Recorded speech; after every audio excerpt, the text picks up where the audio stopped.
तर भाजप काय म्हणायचं, जानकर तुझी झोपडी मोड आणि तू आमच्या घरात ये.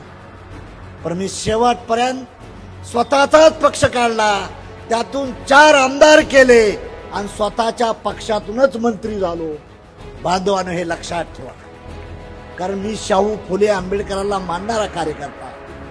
मी काशीरामच्या मुशीतून आंबेडकर शिकलेला आहे लक्ष्मण माने साहेब. How to deal the politics आणि how the implementation the power या फॅक्टरचा अभ्यास केलेला मी एक कार्यकर्ता आहे. म्हणून बांधवांनो, माझी तुम्हाला विनंती आहे, भाजप काय करतं, मराठा विरुद्ध ओबीसी, ओबीसी विरुद्ध दलित आणि बहुजन हिंदू विरुद्ध मुसलमान हा डाव टाकून तुमच्या आमच्याला फसवण्याचं पाप ही भारतीय जनता पार्टी करते आहे.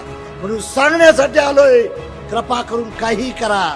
नरेंद्र पाटील साहेब, तुम्ही फार विचारवंत आहे, पण आपलं रस्तं चुकलं होतं.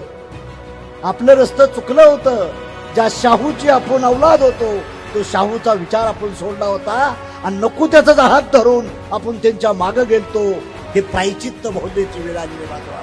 म्हणून माझी तुम्हाला विनंती आहे, जिस बाप का बेटा लायक होता है उस बाप की इज्जत होती है, और जिस बाप का बेटा नालायक होता है उस बाप की बेइज्जत होती. ज्या छत्रपती शिवाजीची, बाबासाहेबाची आणि शाहूची, महात्मा फुलेची आम्ही लेकरं आहे, आम्ही दुसऱ्याची लेकरं होऊन देणार नाही. संविधानाला हात लागून देणार नाही.